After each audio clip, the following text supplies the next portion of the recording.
Removing the flat tire and installing the spare tire. This vehicle may have aluminum wheels with exposed wheel nuts. Use the wheel wrench to loosen all the wheel nuts. Do not remove them yet. Or, this vehicle may have steel wheels with plastic covers. To remove the plastic covers and wheel nut caps, loosen the plastic nut caps with a wheel wrench in a counterclockwise direction. If needed, finish loosening them with your fingers. The plastic nut caps will not come off. If needed, use the flat end of the wheel wrench and pry along the edge of the cover until it comes off. The edge of the wheel cover could be sharp, so do not try to remove it with your bare hands. Do not drop the cover or lay it face down, as it could become scratched or damaged. Store the wheel cover in the trunk until the flat tire is repaired or replaced. Once you have removed the wheel cover, use the following procedure to remove the flat tire and install the spare tire. 1. Do a safety check before proceeding. 2. Turn the wheel wrench counterclockwise once on each wheel nut to loosen it. Do not remove them yet. 3. Place the jack near the flat tire. 4. Place the wheel blocks on both sides of the tire at the opposite corner of the tire being changed. 5. If this vehicle is the RS model, locate the front or rear jack cover on the rocker molding near the tire being changed. Place your hand behind the edge of the cover on the rocker molding. Pull down and out to remove the cover. The cover will remain attached to the molding by a tether. 6. Place the jack under the vehicle. 7. If you have a coin pierce jack, attach the jack handle extension to the jack by sliding the hook through the end of the jack. If you have a hex head jack, place the hex tube end of the wrench over the hex head of the jack.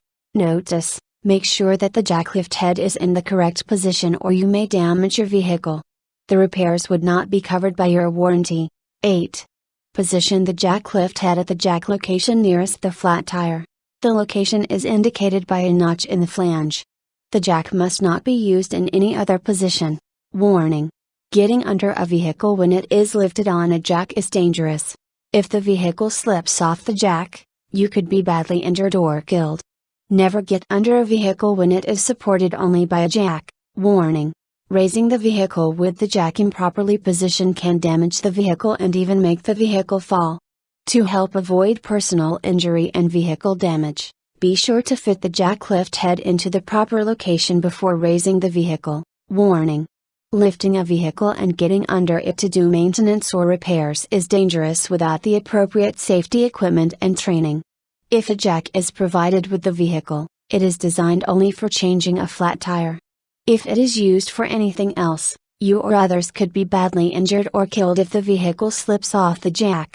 If a jack is provided with the vehicle, only use it for changing a flat tire. Hex head jack shown, coin/pierce jack similar. 9. Raise the jack by turning the handle clockwise until it comes in contact with the notch in the flange. Make sure the jack lift head notch is placed in the flange notch. Raise the vehicle far enough off the ground so there is enough room for the road tire to clear the ground. 10. Remove all of the wheel nuts. 11. Remove the flat tire. Warning: rust or dirt on a wheel, or on the parts to which it is fastened, can make wheel nuts become loose after time. The wheel could come off and cause an accident. When changing a wheel, remove any rust or dirt from places where the wheel attaches to the vehicle. In an emergency, a cloth or a paper towel can be used, however, use a scraper or wire brush later to remove all rust or dirt. 12. Remove any rust or dirt from the wheel bolts, mounting surfaces, and spare wheel. 13. Place the compact spare tire on the wheel mounting surface. Warning: never use oil or grease on bolts or nuts because the nuts might come loose. The vehicle's wheel could fall off, causing a crash. 14. Reinstall the wheel nuts. Tighten each nut by hand until the wheel is held against the hub. 15. Lower the vehicle by turning the jack handle counterclockwise. Warning: wheel nuts that are improperly or incorrectly tightened can cause the wheels to become loose or come off. The wheel nuts should be tightened with a torque wrench to the proper torque specification after replacing. Follow the torque specification supplied by the aftermarket manufacturer when using accessory locking wheel nuts. Notice: improperly tightened wheel nuts can lead to brake pulsation and rotor damage.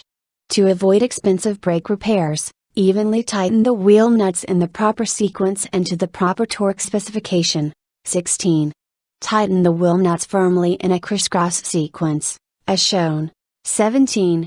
Lower the jack all the way and remove the jack from under the vehicle. 18. Tighten the wheel nuts firmly with the wheel wrench, front jack cover shown, rear jack cover similar. 19. If this vehicle is the RS model, snap the jack cover back into place. 20. Remove the wheel blocks and return them to their proper storage location. When reinstalling the wheel cover or center cap on the full-size tire, tighten all 5 plastic caps hand snug with the aid of the wheel wrench and tighten them with the wheel wrench an additional 1/4 of a turn. Notice, wheel covers will not fit on the vehicle's compact spare. If you try to put a wheel cover on the compact spare, the cover or the spare could be damaged.